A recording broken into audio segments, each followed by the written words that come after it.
REED-BBS, BBS. Blackbird Sugar, Bachelor's in Boxing Studies.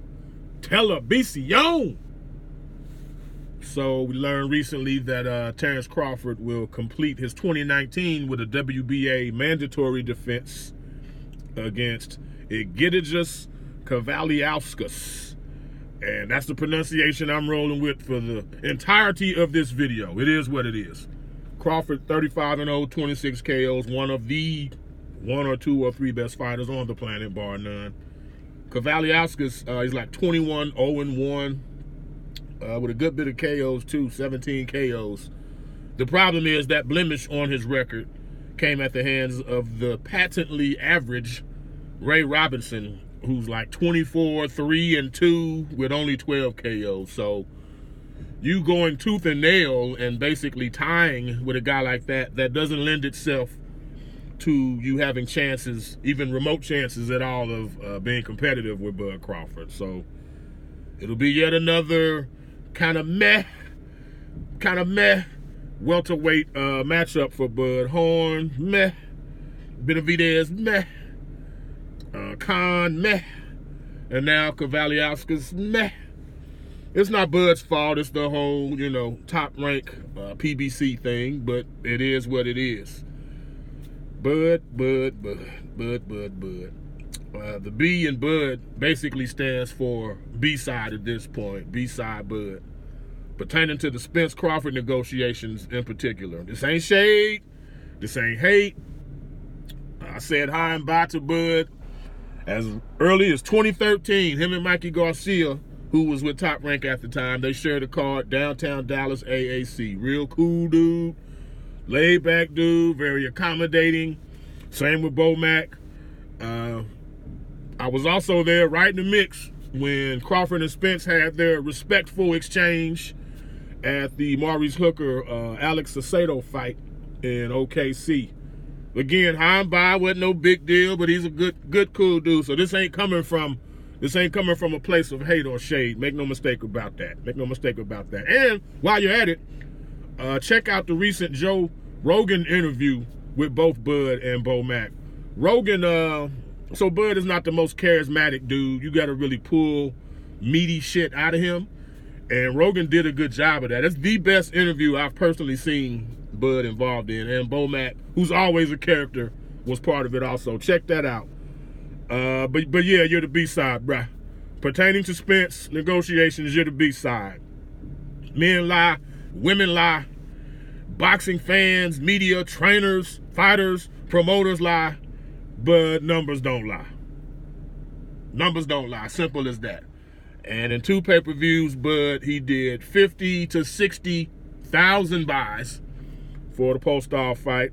The Amir Khan fight, with a pretty decent undercard. Teofimo Lopez was on the undercard, so was Shakur Stevenson. Nonetheless, pay-per-view did 150,000 buys, man. You juxtapose that with Errol Spence. His lone pay-per-view to this point against Mikey Garcia did 360,000 buys. And he'll be engaging in his second consecutive pay-per-view, September 28th against Shawn Porter. Now, we'll see. We'll be very interested in those numbers, and maybe they don't do the Mikey level numbers. But let's remember, this was Mikey's first pay-per-view also. So we can't just say, oh, Spence only did 360 because Mikey was on the card. We don't know that.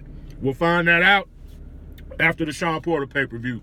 But it's going to do more than 150,000 pay-per-view buys. I promise you that. Just for context, Canelo versus the same Amir Khan, who everyone knew was going to end the fight, knock the fuck out. That did 600,000 pay-per-view buys. Now, that's Canelo, whole higher level of marketability than Bud, but I'm just putting it out there. And the fact that Spence will have 2 belts, bringing that to the negotiations. Now, Bud, in theory, he could unify with Pacquiao. But if Pacquiao didn't fight you when he was with Top Rank, I really don't see him trying to unify with you now. Maybe Pat gets bored. He said he ain't fighting the rest of this year. Maybe he doesn't want to do a title fight and he gets to the point where the WBA strips him. Who knows? But that would be a plausible scenario for Bud to increase his chances, to make the B-side a little less lonely, if Pac were to vacate, then Bob Arum can swoop in and create another unification of a vacant title type scenario, just like he's doing this coming weekend with Lomachenko and Luke Campbell. See, it'll all fit, but again, it's all contingent on Pacquiao at this point, which is nothing to bank on. So you're still the B-side, Bud. Bud's accomplished more, and arguably, he is higher ranked pound for pound, no doubt about that. But especially at 47, he's faced way inferior opposition. Jeff Horn, Jose Benavidez, then you had Amir Khan, and now it's going to be Kavaliauskas. Whereas Spence, Chris Algieri, Leonard Bundu, Kell Brook, Lamont Peterson, then Ocampo, but then Mikey, and now you're going to be facing Shawn Porter. The scales don't balance there. The scales don't balance there, man. Bud's accomplished a lot. 3-weight world champion, undisputed at 40, but this fight is at 47, man. And ultimately, when it comes to a negotiation with a fighter, what you accomplished is not as much as what you generate. How much do you generate?